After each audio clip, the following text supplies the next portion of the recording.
অদৃশ্য থেকে দোয়া করার শ্রেষ্ঠ দৃষ্টান্ত মুহাম্মদ রাসূলুল্লাহ সাল্লাল্লাহু আলাইহি সাল্লাম একটা দোয়া করছে। এই দোয়াটা শুনেন, সহিহ ইবনে হিব্বান কিতাবের নাম 7111 নম্বর হাদিস। আম্মা জান আয়েশা সিদ্দিকা রাদিয়াল্লাহু তাআলা আনহা বলেন, লাম্মা রাআইতু মিনান নবী সাল্লাল্লাহু আলাইহি ওয়াসাল্লাম তিবা নাফসিন। মা বোনরা যারা আমার এই আলোচনাটা শুনতেছেন, আপনার স্বামীর সাথে আমলটা করবেন।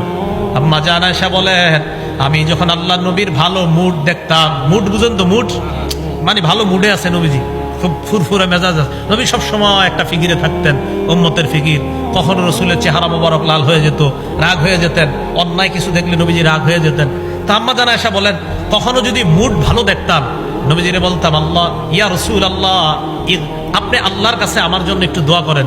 আমি নবীজিরে বলতাম, ইয়া রসুল আল্লাহ, হে আল্লাহ রসুল, আপনি আমার জন্য একটু আল্লাহর কাছে দোয়া করেন। তো নবীজি বলতেন, আয়েশা তোমার জন্য দোয়া করবো? হ্যাঁ।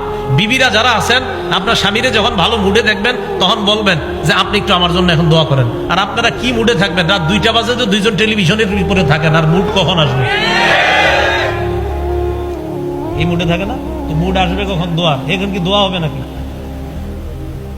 তো রাসূল আকরাম সাল্লাল্লাহু আলাইহি ওয়াসাল্লাম কি দোয়া করবো? হুজুর আপনি যেই দোয়া আল্লাহর কাছে মন চায় করেন আমার জন্য। তো নবীজি বলতেন, আল্লাহুম্মা গফির লি আয়েশাতা মা তাকদ্দামা মিন যামবিহা ওয়া মা তাআখার। আল্লাহ আপনি আয়েশার আগে পরের সব গুনাহ মাফ করে দেন। ওয়া মা আসাররাত ওয়া মা আ'লানাত, প্রকাশ্য এবং গোপন যত গুনাহ আছে আল্লাহ সব মাফ করে দেন। আম্মা জান আয়েশা সিদ্দিকা দহিকাত, হাসা শুরু করতেন খুশিতে। দেখেন কি বলে, হাসতে হাসতে হাসতে হাসতে হাত্তা সাকাতা রাসুহা ফি হিজরিহা। আম্মা জান হাসতে হাসতে ওনার মাথাটা কোলের উপর গিয়ে পড়তো, এত হাসতেন। কেন? তো নবীজি কয়, আয়েশা হাসো কেন? খুশিতে। তো আল্লাহ রাসূল সাল্লাল্লাহু আলাইহি সাল্লাম আম্মা জান আয়েশা সিদ্দিকা বলতেন, আয়েশা আয়া সুররুকি দুআই, আমি দোয়া করলে কি তুমি অনেক খুশি হও? তো আম্মা জান আয়েশা বলে, জি হুজুর, আপনি যে দোয়া করেন খুশি, এই দোয়া শুনলে কার না খুশি লাগবে? তাই আপনার এই দোয়া শুই না আমি খুশিতে এত খুশি হয়ে যাই, হাসতে হাসতে আমার মাথা আমার শরীরের উপর পড়ে, এত পরিমাণ আমি খুশি হয়ে যাই। নবীজি বলেন, আয়েশা আমি যে এই দোয়াটা তোমার জন্য করলাম, তুমি অনেক খুশি হয়েছো না? হ্যাঁ। নবীজি কি বলে দেখেন, ইন্নাহা লা দুআই লি উম্মতি ফি কুল্লি সালাহ। আয়েশা আমি তোমার জন্য যে দোয়াটা করলাম, আমি যতবার নামাজ পড়ি, নামাজের পর আমি যতবার দোয়া করি, আমার উম্মতের জন্য ঠিক এই দোয়াটা ততবার করি।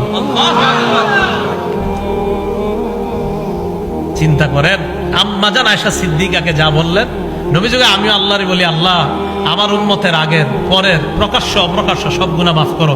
আমরা এখনো দুনিয়াতে আসি নাই, 1500 বছর আগে আমাদের জন্য দোয়া করে গেছেন।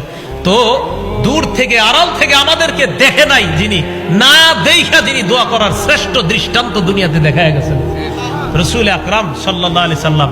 তাই বলেন, এখন যদি বুঝে এসে থাকে, আমরা দোয়া করব কার কাছে? আল্লাহর কাছে। দোয়ার বিরোধিতা করবেন না তো? না না, দোয়ার বিরোধিতা করেন না। যারা দোয়া করতে জানে তাদের দিল বড় সাফ, দিল খুব সাচ্চা, এদের দিল বড় নরম থাকে।